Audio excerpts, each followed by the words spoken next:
Okay, let's kick things off. We're doing a deep dive today into, well, a business model that sounds pretty appealing on the surface. Yeah, the sources describe it as a way to turn creativity into cash, but without the usual upfront costs or needing to handle stock. Exactly. And our goal here is to really unpack that based on these sources. We're looking at print on demand or POD. We want to understand why it gets framed as this, powerful passive income thing. hmm And the definition the source gives is crucial. It really flips the script on traditional retail. How so? Well, instead of making stuff and then trying to sell it, you first create a design, maybe for a t-shirt, a mug, things like that. Okay. Then you upload it, and only when someone actually buys it. That's when it gets made. Precisely. Yeah. The POD service prints it, packs it up, ships it out, all automatically. So the source emphasizes you, the creator. You never actually handle the physical item. No warehouse space, no boxes piling up. None of that. And crucially, no big investment needed to buy stock beforehand. That's a huge barrier removed. Right. It's like you're selling the license for your design to be printed on demand. You've got it. That's the core concept. Which leads us to the big question the source seems to be asking. How can just one design keep earning money? Hmm. Potentially forever, as they put it. Mm. And why is POD seen as such a strong contender for passive income?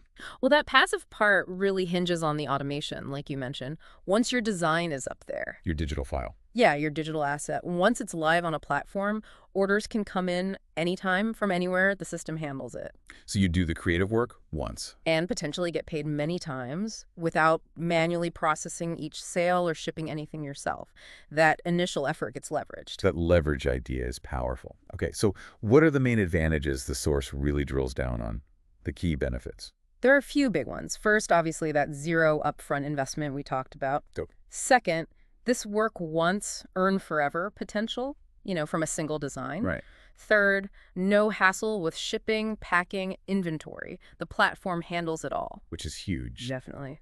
Fourth, you get instant global reach through marketplaces like, say, Redbubble or Etsy, or TeePublic is another one mentioned. So you're not limited to your local area.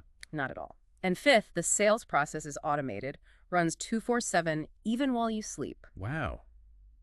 That sounds incredibly accessible. Yeah. Does the source outline like the actual steps to get started, make it seem doable? It does, yeah. It lays out a pretty simple path, like choose a niche first, something you're into, Makes sense. then create designs. And it points out you can use free or low-cost tools like Canva or Kittl. You don't need fancy software necessarily. Okay, so design creation is accessible too. Then what? Upload those designs to the POD platforms. The source names companies like Printful, TeePublic. They act as the production partner and often the storefront, too. Got it. And finally, Promote them, maybe use social media, Instagram, Pinterest are suggested to get eyes on your products. and there was a specific tip in the source, something about making designs last longer to help with that earn forever idea. Yes, that's really emphasized. Focus on evergreen designs. Evergreen, meaning, Designs that aren't just tied to a current fad, things with lasting appeal, maybe classic quotes, relatable humor, clean, minimalist looks. Stuff that resonates beyond just this season or year. okay. So they have a longer selling life. Exactly. That makes the passive income potential more realistic over the long haul, according to the source. So wrapping this up for you, the listener, Mm-hmm.